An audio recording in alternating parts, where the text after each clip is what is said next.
Halo semua, baiklah kami dari kelompok 3 mata kuliah Meteorologi Fisis akan mempresentasikan topik bahasan kelompok kami yaitu atmosfer di bawah gaya gravitasi. Nah, kelompok kami terdiri dari Bonita Nababan, saya sendiri, dengan Marco Lao. Nah, kita masuk pada materi. Nah, topik materi kami ini terdiri dari 6 subtopik, yaitu yang pertama geopotensial, yang kedua kesetimbangan hidrostatik, yang ketiga tingkat selang adiabatik, dan yang keempat daya apung, yang kelima energi statis kering dan fungsi Bernoulli, dan yang terakhir yaitu mekanika statistik. Kita masuk pada topik bahasan yang pertama, yaitu geopotensial. Nah, percepatan gravitasi adalah vektor G, nah dapat ditulis sebagai gradien geopotensial. Dengan persamaan G sama dengan negatif G dikalikan dengan vektor K, atau sama dengan negatif nabla dikalikan dengan pi. Nah, persamaan ini kita dapatkan dari operator nabla itu sendiri, di mana nabla sama dengan do per do x dikalikan i ditambah dengan do per do y dikalikan dengan j, kemudian ditambahkan dengan do per do z dikalikan dengan k. Nah, karena gradien geopotensial ini arahnya vertikal dan diasumsikan dia menggunakan koordinat sumbu z. Nah, di mana koordinat sumbu z ini menunjukkan sistem koordinat kartesian. Nah, jika pada suatu geopotensial permukaan bumi yang berbentuk bola kita menggunakan sistem koordinat bola, maka koordinat sumbu z ini ditransformasikan atau dikonversikan pada sistem koordinat bola menjadi simbol pi, sehingga didapatkan persamaan ini, yaitu G sama dengan negatif nabla dikalikan dengan pi. Nah, karena pada persamaan tadi kita menggunakan koordinat sumbu z, maka untuk koordinat sumbu y dan koordinat sumbu x ini dapat diabaikan. Kita hanya menggunakan untuk arah vertikal lokalnya itu adalah koordinat sumbu z. Nah, untuk arah vertikal yang dibentangi oleh koordinat sumbu z tadi, nah karena disebut atau didefinisikan sejajar dengan gradien, maka persamaannya akan menjadi G sama dengan perubahan pi dibagi dengan perubahan z. Nah, jika persamaan percepatan gravitasi tadi diintegrasikan, maka kita akan mendapatkan persamaan untuk geopotensial, yaitu pi sama dengan G dikalikan z. Untuk energi, nah energi yang dibutuhkan untuk mengangkat suatu parsel yang bermassa m akan melawan gravitasi pada suatu jarak yang kecil atau dr sama dengan negatif mg dikalikan perubahan r atau dr. Nah, jadi untuk memindahkan parsel ini dari beberapa lokasi atau R0 ke lokasi akhirnya atau R1, nah kita membutuhkan energi. Nah, untuk persamaannya kita dapatkan negatif integral dari batas awal R0 sampai R1 dari mg kalikan perubahan r sama dengan integral R0 sampai R1 dari m dikalikan nabla pi dikalikan perubahan r. Maka didapatkan persamaannya, yaitu m dikalikan pi yang dikalikan dengan R1 dikurangi oleh pi yang dikalikan oleh R0. Nah, persamaan ini merupakan geopotensial yang berarti sama dengan energi potensial gravitasi spesifik. Nah, kita lanjut. Di sekitar suatu benda yang memiliki gravitasi bulat, seperti contohnya pada bumi, nah geopotensialnya akan menjadi seperti persamaan yang ditampilkan di sini, dengan A merupakan jari-jari benda tersebut, Z merupakan ketinggian di atas permukaan benda, dan G0 adalah percepatan gravitasi di permukaan benda. Nah, untuk bumi, A merupakan atau A memiliki nilai ketentuannya yaitu 6.371 km dengan G0-nya adalah 9,8 meter per sekon kuadrat. Nah, perlu diketahui untuk geopotensial seringkali disebut sebagai tinggi geopotensial yang diberi simbol huruf Z besar. Nah, kita bisa lihat persamaannya di sini. Nah, kita masuk pada hubungan tinggi geometris dan dengan hubungan tinggi geopotensial. Di sini ada dua persamaan yang menunjukkan untuk massa gravitasi bola, tinggi geometris dan tinggi geopotensialnya berubah satu sama lain. Nah, untuk gambar di sini menunjukkan isolin dengan tinggi geometris yang diberikan simbol huruf Z kecil, dan untuk tinggi geopotensial diberikan simbol Z besar. Nah, mengelilingi permukaan bumi, yang keduanya ditarik dengan setiap 100 km.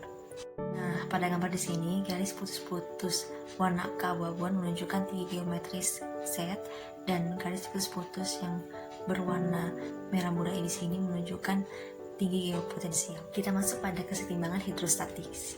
Nah, kesetimbangan hidrostatis ini memiliki pengertian Suatu keadaan dalam medan gravitasi antara gaya gravitasi harus diimbangi oleh gaya internalnya karena penurunan tekanan dengan ketinggian. Nah, jika diasumsi yang pertama, lapisan gaya potensial awal atau lapisan 1 dengan lapisan gaya potensial akhir atau lapisan 2 sebagai sistem terbuka dengan materi yang mengalir dari satu yang ke yang lain. Kemudian, karena kalor diabaikan dalam sistem, nah perubahan entalpi hanya dapat disebabkan oleh perubahan tekanan, yaitu dH sama dengan VdP. Nah, kita bisa lihat di sini persamaan perubahan energi dalam. Nah, dengan M ini merupakan massa fluida yang dipindahkan. Nah, pada keadaan setimbang, variasi energi harus hilang atau harus dihilangkan, karena jika tidak akan terjadi perubahan energi kinetik dari profil vertikal, maka persamaannya akan berubah menjadi perubahan energi potensial P, yaitu seperti persamaan ditampilkan di sini. Nah, kita lanjut. Karena dua permukaan energi potensial di sini dipilih secara acak, maka kita harus menghilangkan unsur integran pada persamaan ini. Maka didapatlah variasi gaya potensialnya, yaitu negatif rho sama dengan perubahan P dibagi dengan perubahan P. Nah, kita lanjut. Jika variasi gaya potensial ditulis kembali dalam suatu percepatan gravitasi, maka kita akan menemukan persamaan hidrostatiknya. Di sini persamaannya. Nah, jika dalam suatu gas ideal, persamaan hidrostatiknya akan menjadi seperti ini. Nah, dari persamaan ini dapat diketahui bahwa jika suhu sebagai fungsi tinggi sudah diketahui nilainya, maka kita akan juga mendapatkan nilai dari tekanan sebagai fungsi tinggi. Nah, seringkali persamaan hidrostatik untuk gas ideal ini dibalik, sehingga menemukan persamaan yang baru, di mana di sini ada fungsi Ln yang menyatakan bahwa logaritma tekanan yang berhubungan dengan gaya potensial. Nah, selanjutnya kita bisa lihat di sini ada suatu gambar grafik yang menyatakan perbandingan atmosfer standar atau AS pada tahun 1976. Ini menunjukkan bahwa kemiringan setiap garis pada grafik ini sebanding dengan suhunya.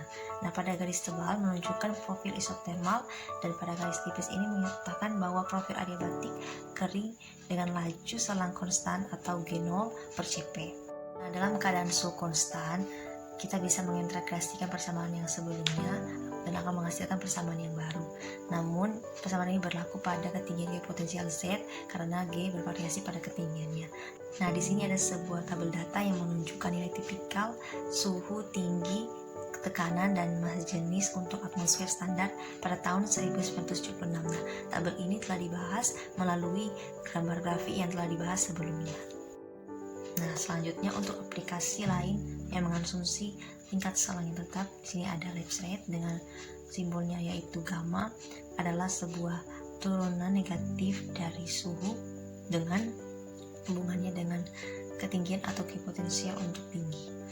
Nah, dari persamaan ini kita dapat menemukan profil suhunya dengan T0 sebagai suhu pada ketinggian gaya potensial Z sama dengan 0. Nah, persamaan ini dapat disubstitusikan dalam persamaan hidrostatik dan diintegrasikan juga. Kemudian dengan syaratnya itu adalah batas P yaitu Z sama dengan 0 sama dengan P0, sehingga kita dapat menemukan persamaan yang baru yang kita bisa lihat di sini. Nah, persamaan yang tadi dapat dikaitkan dengan hasil untuk atmosfer isotermal, maka kita akan memperoleh persamaan seperti di sini. Selanjutnya, jika kita menggunakan aplikasi kalkulus, maka kita akan memperoleh persamaan yang baru, seperti persamaan ditampilkan di sini. Nah, jika persamaan hidrostatik antara dua tingkat ketinggian diintegrasikan, nah, kita dapat menemukan persamaan yang menyatakan bahwa massa antara dua tingkat sebanding dengan persamaan atau perbedaan tekanan. Nah, untuk massa M, persatuan luas antara dua tingkat ketinggian, kita memperoleh persamaan seperti ini. Nah, di mana persamaan ini menyatakan bahwa sudah diasumsikan bahwa G adalah konstan. Nah, antara dua tingkat. Nah, dengan kata lain, perbedaan ini merupakan perbedaan tekanan yang sama dengan atau sesuai dengan massa yang sama. Nah, untuk persamaan hidrostatik sebelumnya dapat kita lakukan integrasi, maka kita akan memperoleh persamaan yang baru, yaitu persamaan hidrostatik antara dua tingkat tekanan. Selanjutnya ada laju selang adiabatik. Persamaan hidrostatik dapat digunakan untuk menghubungkan antara profil entropi spesifik dan profil suhu. Dengan mempertimbangkan entropi spesifik, fungsi P dan T, maka didapat persamaan seperti berikut.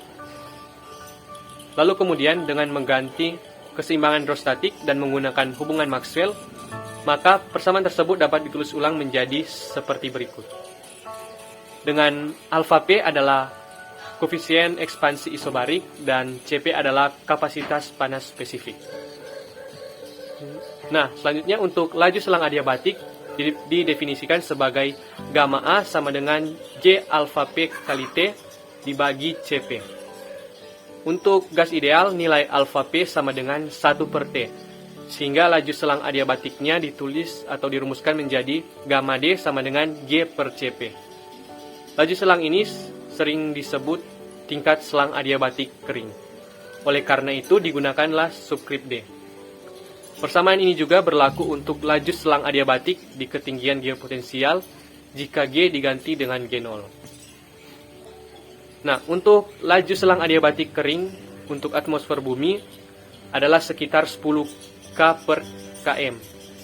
Kemudian, laju selang adiabatik kering dalam praktiknya merupakan batas atas pada laju selang yang diamati karena laju selang yang lebih besar secara gravitasi tidak stabil.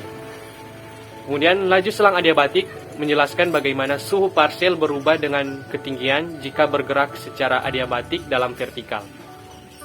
Suatu parsial udara yang bergerak secara adiabatik mempertahankan entropi spesifiknya.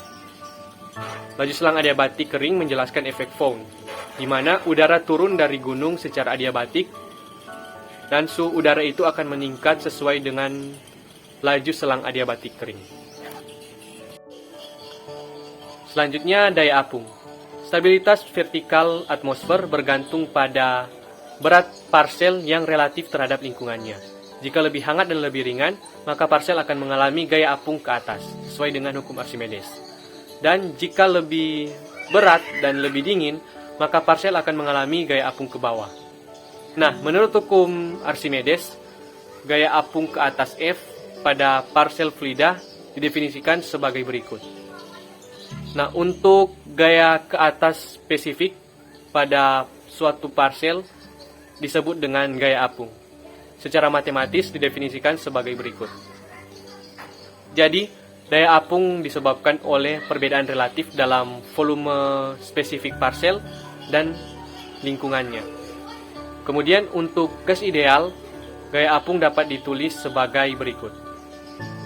Di mana digunakan fakta bahwa di bawah keseimbangan hidrostatik, tekanan parsial dan tekanan lingkungan adalah sama. Nah, di sini ada grafik suhu potensial versus ketinggian yang menunjukkan profil stabil pada grafik A dan profil tidak stabil pada grafik B. Saat mengangkat parsial pada grafik A, suhu potensial parsial lebih rendah dari suhu potensial lingkungan, sehingga parsial akan tenggelam. Dan pada grafik B, suhu potensial parsial akan lebih besar dari suhu potensial lingkungan, sehingga parsial akan naik. Menurut hukum Newton kedua, percepatan parsial cairan memenuhi persamaan seperti berikut. Kemudian untuk frekuensi daya apung atau disebut juga frekuensi Brown-Väisälä didefinisikan sebagai berikut. Nah, frekuensi Brown-Väisälä untuk gas ideal didefinisikan N kuadrat sama dengan G per theta kali D theta per dz. Persamaan ini juga merupakan ekspresi yang tepat untuk udara tak jenuh lembab jika suhu potensialnya itu diganti dengan suhu potensial maya atau suhu virtual. Nah, kita lanjut pada poin yang kelima, yaitu energi statis kering dan fungsi Bernoulli. Nah, untuk suatu parsial yang bergerak secara hidrostatis dalam medan geopotensial, kita akan menemukan entalpi spesifik bervariasinya. Di sini persamaannya. Nah, selanjutnya dari persamaan ini kita lakukan diferensiasi terhadap perubahan Pi dapat dipindahkan ke ruas kiri. Untuk membentuk diferensi dari kombinasi, maka didapat entalpi umum atau fungsi Bernoulli statis, yaitu eta sama dengan H ditambah Pi. Nah, untuk variasi orde pertama dalam entalpi umum ini, kita dapat persamaannya di sini. Nah, selanjutnya dari persamaan ini, untuk gas ideal dengan kapasitas panas isobarik Cp, kita memiliki dH sama dengan Cp yang dikalikan dengan perubahan terhadap temperatur atau T, sehingga kita dapat lakukan integrasi sehingga persamaannya untuk dH ditambah dP kita masukkan dalam energi statis kering atau H sama dengan Cp kali T ditambah dengan G0 dikali Z. Nah, dari persamaan ini untuk pengurangan energi potensial dapat digunakan untuk meningkatkan jumlah kerja aliran energi internal. Nah, kita bisa melihat persamaannya di sini. Selanjutnya, kita masuk pada persamaan Bernoulli. Nah, persamaan Bernoulli ini dapat dari persamaan variasi order pertama dalam entalpi umum yang mengacu pada perubahan yang lambat dan dapat dibalik. Nah, jika perubahannya cepat, maka kita akan mendapatkan energi kinetiknya. Nah, dari persamaan ini kita bisa melihat persamaan ini digunakan untuk gerakan adiabatik. Nah, persamaan ini memiliki fungsi Bernoulli. Istilah dalam tanda kurung ini menunjukkan konstan mengikuti parsial fluida.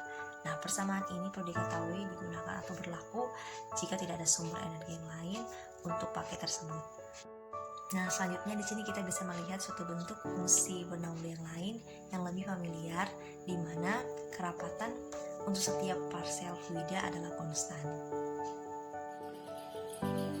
Masuk pada mekanika statistik, faktor Boltzmann untuk sistem termodinamika umum mengikuti dari menganggap sistem A dipertahankan pada volume konstan V dan suhu konstan T yang berinteraksi dengan reservoir R, yang dimana reservoir ini merupakan sistem dengan kapasitas panas besar tak hingga pada suhu T, sehingga sistem A ini dijaga suhu konstan melalui aliran panas antara reservoir dan sistem. Nah, untuk di sini ada distribusi Maxwell. Distribusi Maxwell telah diverifikasi secara eksperimental. Distribusi probabilitas untuk satu komponen kecepatan, katakanlah U yang bisa positif maupun negatif, dapat ditemukan dengan menormalkan faktor komponen tunggal. Distribusi P1U untuk komponen kecepatan tunggal adalah sebagai berikut. Nah, di sini juga ada grafik distribusi kecepatan Maxwell dalam satuan akar 2 kBT per M1. Dalam grafik ini kita bisa melihat bahwa ketika kecepatannya bernilai 0 sampai 1, maka probabilitasnya ini akan meningkat. Sedangkan setelah melewati angka 1, yaitu saat kecepatannya itu 1 sampai ke 3, probabilitasnya ini semakin menurun.